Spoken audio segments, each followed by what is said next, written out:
ఇప్పుడు ఆప్ పార్టీకి చెందిన మొత్తం 10 మంది రాజ్యసభ సభ్యుల్లో ఏడుగురిని బీజేపీ పార్టీ హైజాక్ చేసిందని చెప్పుకోవాలి.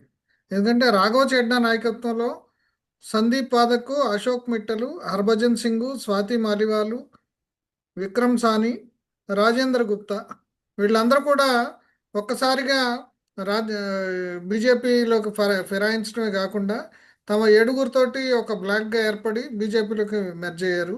అసలు ఎన్నో నీతి వాక్యాలు చెప్పే బీజేపీ అసలు ఇటువంటి ఫిరాయింపుల్ని ప్రోత్సహించటము ఎంత అనైతికలు. ముఖ్యంగా ఇప్పుడు ఎన్నికలు జరుగుతున్న టైంలో వాళ్ళు ఎంత ధైర్యంతో పని చేశారని చెప్పేసి చెప్పుకోవాలి. అంతేకాకుండా ముఖ్యంగా ఈ రాఘవ చెడ్డా అప్పుడు ఎన్నో కబుర్లు చెప్పాడు, ఎన్నో ప్రగల్భాలు ఆ, పలికాడు. ఆయన బీజేపీకి వ్యతిరేకంగా ఎంతో మాట్లాడాడు. అయితే ఆయన్ని ఈ మధ్య డిప్యూటీ లీడరు దీంట్లోంచి ఆయన్ని తొలగించి